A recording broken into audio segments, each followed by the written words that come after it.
ಆದೇಶ. ರಾಮನಗರ ಜಿಲ್ಲೆ ಹೆಸರು ಬದಲಾವಣೆ ವಿಚಾರಕ್ಕೆ ಸಂಬಂಧಪಟ್ಟಂತೆ ಡಿಸಿಎಂ ಡಿಕೆ ಶಿವಕುಮಾರ್ ಅವರೇ ಪ್ರತಿಕ್ರಿಯೆ ನೀಡಿದ್ದಾರೆ. ರಾಮನಗರ ಹೆಡ್ ಕ್ವಾರ್ಟರ್ ಅಲ್ಲೇ ಇರುತ್ತೆ. ಇವತ್ತಿನಿಂದ ಬೆಂಗಳೂರು ದಕ್ಷಿಣ ಜಿಲ್ಲೆ ಅಂತ ಹೇಳಿ ಹೆಸರು ಬದಲಾಗುತ್ತೆ. ಇದು ಬಹಳ ಸಂತೋಷದ ವಿಚಾರ. ಹೆಸರು ಮಾತ್ರ ಬದಲಾವಣೆ ಆಗುತ್ತೆ. ಆಡಳಿತ ಕೇಂದ್ರ ರಾಮನಗರದಲ್ಲೇ ಇರುತ್ತೆ ಅಂತ ಹೇಳಿ ಸಚಿವ ಸಂಪುಟ ಸಭೆ ಬಳಿಕ ಡಿಸಿಎಂ ಡಿಕೆ ಶಿವಕುಮಾರ್ ಹೇಳಿಕೆ ನೀಡಿದ್ದಾರೆ.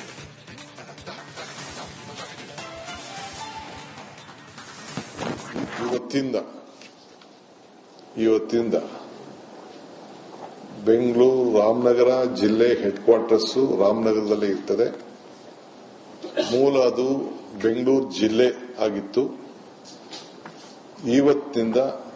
ಇವತ್ತು ಕ್ಯಾಬಿನೆಟ್ನಲ್ಲಿ ಅದು ಬೆಂಗಳೂರು ದಕ್ಷಿಣ ಜಿಲ್ಲೆ ಅಂತ ಹೇಳಿ ಇವತ್ತು ಕ್ಯಾಬಿನೆಟ್ನಲ್ಲಿ ತೀರ್ಮಾನ ಆಗಿದೆ. ಇವತ್ತು ಅದು ಸಂಬಂಧಪಟ್ಟಂತೆ ಆದೇಶ ಕೂಡ ಬರ್ತದೆ. ಇದೊಂದು ಸಂತೋಷವಾದಂತಹ ವಿಚಾರ. ನಮ್ಮ ಬೆಂಗಳೂರು ದಕ್ಷಿಣ ಜಿಲ್ಲೆಗೆ ಇದನ್ನು ಹೇಳಲಿಕ್ಕೆ ಬಯಸ್ತೇನೆ. ರಾಮನಗರದ ಹೆಡ್ ಕ್ವಾರ್ಟರ್ಸ್ ಫಂಕ್ಷನಿಂಗ್ ಅಲ್ಲಿ ಯಾವ ತರದ ಬದಲಾವಣೆ ಕೂಡ ಇರುವುದಿಲ್ಲ. ಅದಾಗದು ಮುಂದುವರಿದಿದೆ. ಇವತ್ತಿಂದ ರಾಜಕೀಯ ವಾಕ್ಸಮರಕ್ಕೆ ಕಾರಣವಾಗಿದ್ದ ವಿಚಾರ ಡಿಕೆ ಶಿವಕುಮಾರ್ ಅವರ ಘೋಷಣೆ. ರಾಮನಗರದಲ್ಲೇ ನಿಂತು ರಾಮನಗರವನ್ನ ಬೆಂಗಳೂರಿನ ವ್ಯಾಪ್ತಿಗೆ ಸೇರಿಸಿ ಬೆಂಗಳೂರು ದಕ್ಷಿಣ ಅಂತ ಹೇಳಿ ಮರುನಾಮಕರಣ ಮಾಡಬೇಕು ಅಂತ ಹೇಳಿ ಡಿಕೆ ಶಿವಕುಮಾರ್ ಅವರು ಕಳೆದ ಕೆಲ ತಿಂಗಳ ಹಿಂದೆ ನೀಡಿದ್ದ ಹೇಳಿಕೆ. ಕಾಂಗ್ರೆಸ್ ಹಾಗೆ ಜೆಡಿಎಸ್ ಅದರಲ್ಲೂ ನೇರವಾಗಿ ಕುಮಾರಸ್ವಾಮಿ ವರ್ಸಸ್ ಡಿಕೆ ಶಿವಕುಮಾರ್ ಅನ್ನೋ ರೀತಿಯ ಫೈಟ್ಗೆ ವೇದಿಕೆಯಾಗಿತ್ತು. ಇದೀಗ ಹಿಡಿದ ಛಲವನ್ನ ಈಡೇರಿಸಿಕೊಳ್ಳುವಲ್ಲಿ ಡಿಕೆ ಶಿವಕುಮಾರ್ ಅವರು ಯಶಸ್ವಿಯಾಗಿದ್ದಾರೆ. ರಾಮನಗರದ ಹೆಸರನ್ನ ಬದಲಾವಣೆ ಮಾಡುವ ನಿರ್ಧಾರಕ್ಕೆ ಇವತ್ತು ನಡೆದ ಸಚಿವ ಸಂಪುಟ ಸಭೆ ಅಸ್ತು ಎಂದಿದೆ. ಆಡಳಿತಾತ್ಮಕವಾಗಿ ಕೆಲ ಬದಲಾವಣೆಗಳು ಆಗೋದಿಲ್ಲ ಸದ್ಯಕ್ಕೆ. ಎಲ್ಲ ಚಟುವಟಿಕೆಗಳು ಕೂಡ ರಾಮನಗರ ಹೆಡ್ ಕ್ವಾರ್ಟರ್ಸ್ ಅಲ್ಲಿಂದಲೇ ನಡೆಯುತ್ತೆ. ಆದರೆ ಹೆಸರು ಸದ್ಯದಲ್ಲಿ ಬದಲಾಗಿದೆ ಅನ್ನೋದನ್ನ ತಿಳಿಸಿದ್ದಾರೆ ಡಿಕೆ ಶಿವಕುಮಾರ್. ಇವತ್ತು ನೋಟಿಫಿಕೇಶನ್ ಆಗ್ತದೆ. ಹಾಕಿದ ಮೇಲೆ ಎಲ್ಲ ಆಗ್ತದೆ. ಕಾಸ್ಟಿಂಗ್ಸ್ ಏನಾಗಲ್ಲ. There will be no financial implication on that. It is ನಮ್ದು ಮೊದಲು ಬೆಂಗಳೂರು ಜಿಲ್ಲೆ ಇತ್ತು. ಈಗ ಬೆಂಗಳೂರು ಗ್ರಾಮಾಂತರ ಕನಕಪುರ ಕ್ಷೇತ್ರ ಇತ್ತು. ಯಾಕೆ ಕನಕಪುರ ಕ್ಷೇತ್ರನ ಬೆಂಗಳೂರು ಜಿಲ್ಲೆ ಅಂತ ನಾವು ಮಾಡ್ದೋ, ಗ್ರಾಮಾಂತರ ಅಂತ ಮಾಡ್ದೋ. ಸೊ ಈ ಕಡೆ ನಾನು ಹಿಂದೆ ಬೆಂಗಳೂರು ಗ್ರಾಮಾಂತರ ಜಿಲ್ಲಾ ಪಂಚಾಯತಿ ಅಧ್ಯಕ್ಷನಾಗಿದ್ದೆ, ಇದು ಸದಸ್ಯನಾಗಿದ್ದೆ. ಯೂತ್ ಕಾಂಗ್ರೆಸ್ ಬೆಂಗಳೂರು ಗ್ರಾಮಾಂತರ ಪ್ರೆಸಿಡೆಂಟ್ ಆಗಿದೆ. ಫಸ್ಟ್ ಬೆಂಗಳೂರು ಸಿಟಿ, ಬೆಂಗಳೂರು ಗ್ರಾಮಾಂತರ ಇವೆಲ್ಲ ಬೆಂಗಳೂರು ಜಿಲ್ಲೆಗೆ ಸೇರಿದವ್ರೆ. ಒಂದ್ ಕಡೆ ಹೊಸಕೋಟೆಯಿಂದ ಹಿಡಿದು ದೇವನಹಳ್ಳಿಯಿಂದ ದೊಡ್ಡಬಳ್ಳಾಪುರ, ಚನ್ನಪಟ್ಟಣ, ರಾಮನಗರ, ಮಾಗಡಿ ಇವೆಲ್ಲ ಕೂಡ ಕನಕಪುರ ಇವೆಲ್ಲ ಸೇರಿ ಬೆಂಗಳೂರು ಜಿಲ್ಲೆಗೆ ಸೇರಿದೆ. ಆ ಹೆಸರನ್ನ ಉಳಿಸ್ಕೊಳ್ಳುವಂತ ಕೆಲಸವನ್ನ ನಾವು ಮಾಡ್ತಾ ಇದ್ದೇವೆ. ಬಹಳ ಇಡೀ ಜಗತ್ತಿನಲ್ಲೇ ಈ ಭಾಗ ಅಭಿವೃದ್ಧಿ ಆಗ್ತಾ ಇದೆ ದಕ್ಷಿಣಕ್ಕೆ. ಸೊ ಅದಕ್ಕೆ ಬೆಂಗಳೂರು ದಕ್ಷಿಣ ಜಿಲ್ಲೆ ಅಂತೇಳಿ ಇವತ್ತು ಕ್ಯಾಬಿನೆಟ್ ಅಲ್ಲಿ ಎಲ್ಲ ಕಾನೂನು ಚೌಕಟ್ಟನ್ನು ಗಮನದಲ್ಲಿಟ್ಟುಕೊಂಡು ತೀರ್ಮಾನವನ್ನು ಮಾಡಿದ್ದೇವೆ. ಏನಿಲ್ಲ, ಅದು ಸೆಂಟ್ರಲ್ಗೆ ಏನು ಪವರ್ಸ್ ಏನಿರಲಿಲ್ಲ. ಸೆಂಟ್ರಿಗೆ ಒಂದು ಮ್ಯಾಂಡೇಟರಿ ಅವ್ರಿಗೆ ತಿಳಿಸಬೇಕು ಅಂತಿತ್ತು ಅಷ್ಟೇ. ಅದು ಸ್ವಲ್ಪ ಪಾಲಿಟಿಕ್ಸ್ ಏನೋ ಒಂದು ಪ್ರಯತ್ನ ಮಾಡಿದ್ರು. ಡೀಟೇಲ್ಸ್ ನೊಂದಿಗೆ ನನ್ನ ಕಲೀಗ ಅಭಿಷೇಕ್ ನೇರ ಸಂಪರ್ಕದಲ್ಲಿದ್ದಾರೆ. ಅಭಿಷೇಕ್, ಅಂತೂ ಡಿಕೆ ಶಿವಕುಮಾರ್ ಅವರ ಹಠ ಗೆದ್ದಿದೆ. ಈ ಘೋಷಣೆ ಹೊರಡಿಸಿದ ದಿನವೇ ಜೆಡಿಎಸ್ ಅದರಲ್ಲೂ ನೇರವಾಗಿ ಕುಮಾರಸ್ವಾಮಿ ಹಾಗೆ ಡಿಕೆ ಶಿವಕುಮಾರ್ ಅವರ ನಡುವೆ ವಾಕ್ಸಮರ ತಾರಕಕ್ಕೇರಿತ್ತು. ಆದರೆ ಡಿಕೆ ಶಿವಕುಮಾರ್ ಅವರು ಹಿಡಿದ ಹಠವನ್ನು ಸಾಧಿಸಿದ್ದಾರೆ ರಾಮನಗರದ ಹೆಸರು ಬದಲಾವಣೆಯ ಮೂಲಕ.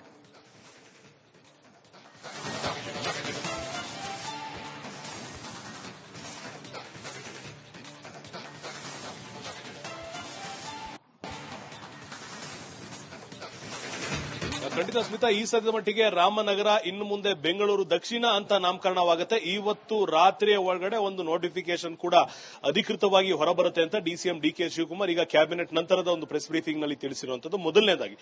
ಎರಡನೇದಾಗಿ ರಾಮನಗರ ಅಲ್ಲಿ ಇದ್ದಂತ ಆಡಳಿತ ಹೆಸರು ಅಥವಾ ಕಚೇರಿಗಳೇನಿದೆ ಆಡಳಿತ ಅಲ್ಲಿಂದಲೇ ನಡೆಯುತ್ತೆ. ಆದರೆ ಹೆಸರು ಮಾತ್ರ ಬದಲಾವಣೆ ಆಗ್ತಾ ಇರೋದು ಈ ಹೆಸರು ಬದಲಾವಣೆಗೆ ಯಾವುದೇ ರೀತಿಯಾದಂತಹ ಖರ್ಚು ವೆಚ್ಚ ಆಗೋದಿಲ್ಲ. ಆ ಕಾರಣದಿಂದ ಇದನ್ನ ಇಡೀ ಕ್ಯಾಬಿನೆಟ್ ನಲ್ಲಿ ಒಪ್ಪಿಗೆಯನ್ನ ಪಡೆದು ಇದಾದ ನಂತರ ಆ ಒಂದು ಮರುನಾಮಕರಣಕ್ಕೆ ಈಗ ಸಿದ್ಧತೆಯನ್ನ ಮಾಡಿಕೊಂಡಿದ್ದೇವೆ ಅಂತ ತಿಳಿಸಿರುವಂತದ್ದು. ಆದ್ರೆ ಪರೋಕ್ಷವಾಗಿ ಈ ಒಂದು ಹೆಸರನ್ನ ಬದಲಾಯಿಸೋದು ರಿಯಲ್ ಎಸ್ಟೇಟ್ ಕಾರಣದಿಂದಾಗಿ, ಅಲ್ಲಿನ ರಿಯಲ್ ಎಸ್ಟೇಟ್ ರೇಟ್ಗಳನ್ನ ಬೂಮ್ ಮಾಡಬೇಕು ಅನ್ನೋ ಕಾರಣದಿಂದಾಗಿ ಡಿಸಿಎಂ ಡಿಕೆ ಶಿವಕುಮಾರ್ ಮಾಡ್ತಿದ್ದಾರಂತ ಈ ಹಿಂದೆ ಏನು ಕುಮಾರಸ್ವಾಮಿ ಆರೋಪ ಮಾಡಿದ್ರು, ಅದಕ್ಕೆ ಈಗ ಪ್ರತ್ಯುತ್ತರವಾಗಿ ಆ ಹೆಸರನ್ನ ಬದಲಾವಣೆ ಮಾಡುವ ಮುಖಾಂತರ ಒಂದು ನೇರವಾದ ಸಂದೇಶವನ್ನ ಕೊಟ್ಟಿದ್ದಾರೆ. ನೀವು ಏನೇ ಮಾತಾಡಿದ್ರು ಕೂಡ ನಾನು ನಿಮಗಿಂತ ಬಲಶಾಲಿಯಾಗಿದ್ದೇನೆ, ನಮ್ಮ ಸರ್ಕಾರ ನಾವು ಅಂದ್ಕೊಂಡಿದ್ದನ್ನ ಮಾಡ್ತೇವೆ ಅನ್ನೋ ಒಂದು ರೀತಿಯಂತ ಒಂದು ಸೂಚನೆಯನ್ನ ಅಥವಾ ಒಂದು ಸಂದೇಶವನ್ನ ಈ ಸದ್ಯ ಮಟ್ಟಿಗೆ ಕೊಟ್ಟಿರುವಂತದ್ದು. ಆದ್ರೆ ಖಂಡಿತವಾಗಿಯೂ ಮುಂದಿನ ಬದಲಾವಣೆಗಳು ಯಾವ ರೀತಿ ಆಗುತ್ತೆ, ಕೇವಲ ಹೆಸರು ಬದಲಾವಣೆ ಆದ ನಂತರ ಒಂದಿಷ್ಟು ಸಮಸ್ಯೆಗಳು ಅಲ್ಲಿರುವಂತಹ ಜನರು ಎದುರಿಸಬೇಕಾಗುತ್ತೆ. ಆ ಒಂದು ಕಾರಣಗಳನ್ನ ಅಥವಾ ಆ ಒಂದು ಸಮಸ್ಯೆಗಳನ್ನ ಯಾವ ರೀತಿ ಅಂದ್ರೆ ರೆಡಿ ಮಾಡಿಕೊಡ್ತಾರೆ, ಜನರಿಗೆ ಅಡ್ರೆಸ್ ವೆರಿಫಿಕೇಶನ್ ಇರಬಹುದು, ಬದಲಾವಣೆ ಇರಬಹುದು, ಇದನ್ನ ಯಾವ ರೀತಿ ಸರ್ಕಾರ ಮಾಡುತ್ತೆ ಅನ್ನೋದು ಈಗ ಸರ್ಕಾರದ ಮುಂದೆ ಇರುವಂತಹ ಪ್ರಶ್ನೆ ಆಗಿರುವಂತದ್ದು, ಮತ್ತೊಂದು ಮೈಲಿಗಲ್ಲು ಕೂಡ ಆಗಿರುವಂತದ್ದು. ಸೊ ಕಾದು ನೋಡಬೇಕಾಗುತ್ತೆ ಯಾವ ರೀತಿ ಇದರ ಬದಲಾವಣೆಯ ಪ್ರಕ್ರಿಯೆ ಮುಂದುವರಿಯುತ್ತೆ ಅನ್ನೋದನ್ನ ನೋಡಬೇಕಾಗಿದೆ. ಸ್ಮಿತಾ, ರೈಟ್, ಧನ್ಯವಾದ ಅಭಿಷೇಕ್ ಮಾಹಿತಿಗಾಗಿ.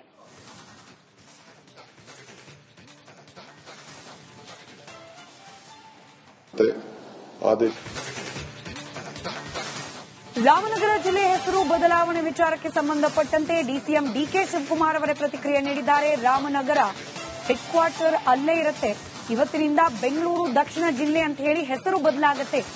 ಇದು ಬಹಳ ಸಂತೋಷದ ವಿಚಾರ. ಹೆಸರು ಮಾತ್ರ ಬದಲಾವಣೆ ಆಗುತ್ತೆ, ಆಡಳಿತ ಕೇಂದ್ರ ರಾಮನಗರದಲ್ಲೇ ಇರುತ್ತೆ ಅಂತ ಹೇಳಿ ಸಚಿವ ಸಂಪುಟ ಸಭೆ ಬಳಿಕ ಡಿಸಿಎಂ ಡಿಕೆ ಶಿವಕುಮಾರ್ ಹೇಳಿಕೆ ನೀಡಿದ್ದಾರೆ.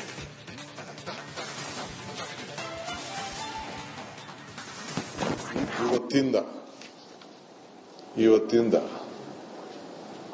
ಬೆಂಗಳೂರು ರಾಮನಗರ ಜಿಲ್ಲೆ ಹೆಡ್ ಕ್ವಾರ್ಟರ್ಸ್ ರಾಮನಗರದಲ್ಲೇ ಇರ್ತದೆ. ಮೂಲ ಅದು ಬೆಂಗಳೂರು ಜಿಲ್ಲೆ ಆಗಿತ್ತು. ಇವತ್ತು ಕ್ಯಾಬಿನೆಟ್ನಲ್ಲಿ ಅದು ಬೆಂಗಳೂರು ದಕ್ಷಿಣ ಜಿಲ್ಲೆ ಅಂತ ಹೇಳಿ ಇವತ್ತು ಕ್ಯಾಬಿನೆಟ್ನಲ್ಲಿ ತೀರ್ಮಾನ ಆಗಿದೆ. ಇವತ್ತು ಅದಕ್ಕೆ ಸಂಬಂಧಪಟ್ಟಂತೆ ಆದೇಶ ಕೂಡ ಬರ್ತದೆ. ಇದೊಂದು ಸಂತೋಷವಾದಂತಹ ವಿಚಾರ ನಮ್ಮ ಬೆಂಗಳೂರು ದಕ್ಷಿಣ ಜಿಲ್ಲೆಗೆ. ಇದನ್ನು ಹೇಳಲಿಕ್ಕೆ ಬಯಸ್ತೇನೆ. ರಾಮನಗರದ ಹೆಡ್ ಕ್ವಾರ್ಟರ್ಸ್ ಫಂಕ್ಷನಿಂಗ್ ಅಲ್ಲಿ ಯಾವ ತರದ ಬದಲಾವಣೆ ಕೂಡ ಇರುವುದಿಲ್ಲ, ಅದಾಗದು ಮುಂದುವರಿದಿದೆ ಇವತ್ತಿಂದ. ರಾಜಕೀಯ ವಾಕ್ಸಮರಕ್ಕೆ ಕಾರಣವಾಗಿದ್ದ ವಿಚಾರ ಡಿಕೆ ಶಿವಕುಮಾರ್ ಅವರ ಘೋಷಣೆ. ರಾಮನಗರದಲ್ಲೇ ನಿಂತು ರಾಮನಗರವನ್ನ ಬೆಂಗಳೂರಿನ ವ್ಯಾಪ್ತಿಗೆ ಸೇರಿಸಿ ಬೆಂಗಳೂರು ದಕ್ಷಿಣ ಅಂತ ಹೇಳಿ ಮರುನಾಮಕರಣ ಮಾಡಬೇಕು ಅಂತ ಹೇಳಿ ಡಿಕೆ ಶಿವಕುಮಾರ್ ಅವರು ಕಳೆದ ಕೆಲ ತಿಂಗಳ ಹಿಂದೆ ನೀಡಿದ್ದ ಹೇಳಿಕೆ. ಕಾಂಗ್ರೆಸ್ ಹಾಗೆ ಜೆಡಿಎಸ್ ಅದರಲ್ಲೂ ನೇರವಾಗಿ ಕುಮಾರಸ್ವಾಮಿ ವರ್ಸಸ್ ಡಿಕೆ ಶಿವಕುಮಾರ್ ಅನ್ನೋ ರೀತಿಯ ಫೈಟ್ಗೆ ವೇದಿಕೆಯಾಗಿತ್ತು. ಇದೀಗ ಹಿಡಿದ ಛಲವನ್ನ ಈಡೇರಿಸಿಕೊಳ್ಳುವಲ್ಲಿ ಡಿಕೆ ಶಿವಕುಮಾರ್ ಅವರು ಯಶಸ್ವಿಯಾಗಿದ್ದಾರೆ. ರಾಮನಗರದ ಹೆಸರನ್ನ ಬದಲಾವಣೆ ಮಾಡುವ ನಿರ್ಧಾರಕ್ಕೆ ಇವತ್ತು ನಡೆದ ಸಚಿವ ಸಂಪುಟ ಸಭೆ ಅಸ್ತು ಎಂದಿದೆ. ಆಡಳಿತಾತ್ಮಕವಾಗಿ ಕೆಲ ಬದಲಾವಣೆಗಳು ಆಗೋದಿಲ್ಲ ಸದ್ಯಕ್ಕೆ. ಎಲ್ಲ ಚಟುವಟಿಕೆಗಳು ಕೂಡ ರಾಮನಗರ ಹೆಡ್ ಕ್ವಾರ್ಟರ್ಸ್ ಅಲ್ಲಿಂದಲೇ ನಡೆಯುತ್ತೆ, ಆದರೆ ಹೆಸರು ಸದ್ಯದಲ್ಲಿ ಬದಲಾಗಿದೆ ಅನ್ನೋದನ್ನ ತಿಳಿಸಿದ್ದಾರೆ ಡಿಕೆ ಶಿವಕುಮಾರ್. ಇವತ್ತು ನೋಟಿಫಿಕೇಶನ್ ಆಗ್ತದೆ, ಹಾಕಿದ ಮೇಲೆ ಎಲ್ಲ ಆಗ್ತದೆ. ಕಾಸ್ಟಿಂಗ್ಸ್ ಏನಾಗಲ್ಲ. there will be no financial implication on that. It is ನಮ್ದು ಮೊದಲು ಬೆಂಗಳೂರು ಜಿಲ್ಲೆ ಇತ್ತು. ಈಗ ಬೆಂಗಳೂರು ಗ್ರಾಮಾಂತರ ಕನಕಪುರ ಕ್ಷೇತ್ರ ಇತ್ತು. ಯಾಕೆ ಕನಕಪುರ ಕ್ಷೇತ್ರನ ಬೆಂಗಳೂರು ಜಿಲ್ಲೆ ಅಂತ ನಾವು ಮಾಡ್ದು, ಗ್ರಾಮಾಂತರ ಅಂತ ಮಾಡ್ದು. ಸೊ ಈ ಕಡೆ ನಾನು ಹಿಂದೆ ಬೆಂಗಳೂರು ಗ್ರಾಮಾಂತರ ಜಿಲ್ಲಾ ಪಂಚಾಯತಿ ಅಧ್ಯಕ್ಷನಾಗಿದ್ದೆ, ಇದು ಸದಸ್ಯನಾಗಿದ್ದೆ. ಯೂತ್ ಕಾಂಗ್ರೆಸ್ ಬೆಂಗಳೂರು ಗ್ರಾಮಾಂತರ ಪ್ರೆಸಿಡೆಂಟ್ ಆಗಿದೆ. ಫಸ್ಟ್ ಬೆಂಗಳೂರು ಸಿಟಿ, ಬೆಂಗಳೂರು ಗ್ರಾಮಾಂತರ ಇವೆಲ್ಲ ಬೆಂಗಳೂರು ಜಿಲ್ಲೆಗೆ ಸೇರಿದವ್ರೆ.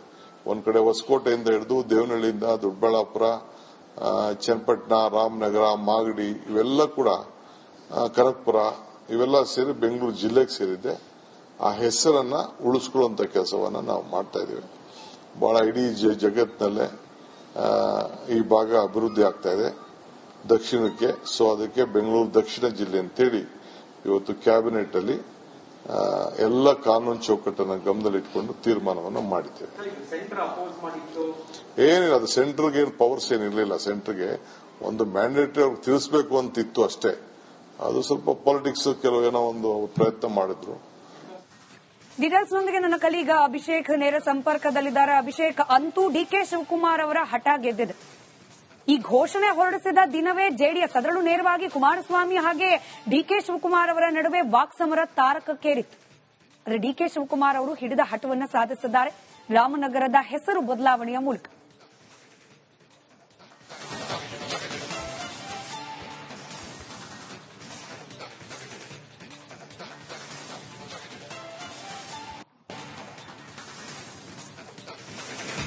ಖಂಡಿತ ಸ್ಮಿತಾ, ಈ ಸದ್ಯದ ಮಟ್ಟಿಗೆ ರಾಮನಗರ ಇನ್ನು ಮುಂದೆ ಬೆಂಗಳೂರು ದಕ್ಷಿಣ ಅಂತ ನಾಮಕರಣವಾಗುತ್ತೆ. ಇವತ್ತು ರಾತ್ರಿಯ ಒಳಗಡೆ ಒಂದು ನೋಟಿಫಿಕೇಶನ್ ಕೂಡ ಅಧಿಕೃತವಾಗಿ ಹೊರಬರುತ್ತೆ ಅಂತ ಡಿಸಿಎಂ ಡಿಕೆ ಶಿವಕುಮಾರ್ ಈಗ ಕ್ಯಾಬಿನೆಟ್ ನಂತರದ ಒಂದು ಪ್ರೆಸ್ ಬ್ರೀಫಿಂಗ್ ನಲ್ಲಿ ತಿಳಿಸಿರುವಂತದ್ದು ಮೊದಲನೇದಾಗಿ. ಎರಡನೇದಾಗಿ ರಾಮನಗರ ಅಲ್ಲಿ ಇದ್ದಂತ ಆಡಳಿತ ಹೆಸರು ಅಥವಾ ಕಚೇರಿಗಳೇನಿದೆ ಆಡಳಿತ ಅಲ್ಲಿಂದಲೇ ನಡೆಯುತ್ತೆ. ಆದರೆ ಹೆಸರು ಮಾತ್ರ ಬದಲಾವಣೆ ಆಗ್ತಾ ಇರೋದು. ಈ ಹೆಸರು ಬದಲಾವಣೆಗೆ ಯಾವುದೇ ರೀತಿಯಾದಂತಹ ಖರ್ಚು ವೆಚ್ಚ ಆಗೋದಿಲ್ಲ. ಆ ಕಾರಣದಿಂದ ಇದನ್ನ ಇಡೀ ಕ್ಯಾಬಿನೆಟ್ ನಲ್ಲಿ ಒಪ್ಪಿಗೆಯನ್ನ ಪಡೆದು ಇದಾದ ನಂತರ ಆ ಒಂದು ಮರುನಾಮಕರಣಕ್ಕೆ ಈಗ ಸಿದ್ಧತೆಯನ್ನ ಮಾಡಿಕೊಂಡಿದ್ದೇವೆ ಅಂತ ತಿಳಿಸಿರುವಂತದ್ದು. ಆದ್ರೆ ಪರೋಕ್ಷವಾಗಿ ಈ ಒಂದು ಹೆಸರನ್ನ ಬದಲಾಯಿಸೋದು ರಿಯಲ್ ಎಸ್ಟೇಟ್ ಕಾರಣದಿಂದಾಗಿ, ಅಲ್ಲಿನ ರಿಯಲ್ ಎಸ್ಟೇಟ್ ರೇಟ್ಗಳನ್ನ ಬೂಮ್ ಮಾಡಬೇಕು ಅನ್ನೋ ಕಾರಣದಿಂದಾಗಿ ಡಿಸಿಎಂ ಡಿಕೆ ಶಿವಕುಮಾರ್ ಮಾಡ್ತಿದ್ದಾರಂತ ಈ ಹಿಂದೆ ಏನು ಕುಮಾರಸ್ವಾಮಿ ಆರೋಪ ಮಾಡಿದ್ರು, ಅದಕ್ಕೆ ಈಗ ಪ್ರತ್ಯುತ್ತರವಾಗಿ ಆ ಹೆಸರನ್ನ ಬದಲಾವಣೆ ಮಾಡುವ ಮುಖಾಂತರ ಒಂದು ನೇರವಾದ ಸಂದೇಶವನ್ನ ಕೊಟ್ಟಿದ್ದಾರೆ. ನೀವು ಏನೇ ಮಾತಾಡಿದ್ರು ಕೂಡ ನಾನು ನಿಮಗಿಂತ ಬಲಶಾಲಿಯಾಗಿದ್ದೇನೆ, ನಮ್ಮ ಸರ್ಕಾರ ನಾವು ಅಂದ್ಕೊಂಡಿದ್ದನ್ನ ಮಾಡ್ತೇವೆ ಅನ್ನೋ ಒಂದು ರೀತಿಯಂತ ಒಂದು ಸೂಚನೆಯನ್ನ ಅಥವಾ ಒಂದು ಸಂದೇಶವನ್ನ ಈ ಸದ್ಯ ಮಟ್ಟಿಗೆ ಕೊಟ್ಟಿರುವಂತದ್ದು. ಆದ್ರೆ ಖಂಡಿತವಾಗಿಯೂ ಮುಂದಿನ ಬದಲಾವಣೆಗಳು ಯಾವ ರೀತಿ ಆಗುತ್ತೆ, ಕೇವಲ ಹೆಸರು ಬದಲಾವಣೆ ಆದ ನಂತರ ಒಂದಿಷ್ಟು ಸಮಸ್ಯೆಗಳು ಅಲ್ಲಿರುವಂತಹ ಜನರು ಎದುರಿಸಬೇಕಾಗುತ್ತೆ. ಆ ಒಂದು ಕಾರಣಗಳನ್ನ ಅಥವಾ ಆ ಒಂದು ಸಮಸ್ಯೆಗಳನ್ನ ಯಾವ ರೀತಿ ಅಂದ್ರೆ ರೆಡಿ ಮಾಡಿಕೊಡ್ತಾರೆ ಜನರಿಗೆ, ಅಡ್ರೆಸ್ ವೆರಿಫಿಕೇಶನ್ ಇರ್ಬೋದು, ಬದಲಾವಣೆ ಇರ್ಬೋದು, ಇದನ್ನ ಯಾವ ರೀತಿ ಸರ್ಕಾರ ಮಾಡುತ್ತೆ ಅನ್ನೋದು ಈಗ ಸರ್ಕಾರದ ಮುಂದೆ ಇರುವಂತಹ ಪ್ರಶ್ನೆ ಆಗಿರುವಂತದ್ದು, ಮತ್ತೊಂದು ಮೈಲಿಗಲ್ಲು ಕೂಡ ಆಗಿರುವಂತದ್ದು. ಸೊ ಕಾದು ನೋಡಬೇಕಾಗುತ್ತೆ ಯಾವ ರೀತಿ ಇದರ ಬದಲಾವಣೆಯ ಪ್ರಕ್ರಿಯೆ ಮುಂದುವರಿಯುತ್ತೆ ಅನ್ನೋದನ್ನ ನೋಡಬೇಕಾಗಿದೆ. ಸ್ಮಿತಾ, ರೈಟ್, ಧನ್ಯವಾದ ಅಭಿಷೇಕ್ ಮಾಹಿತಿಗಾಗಿ.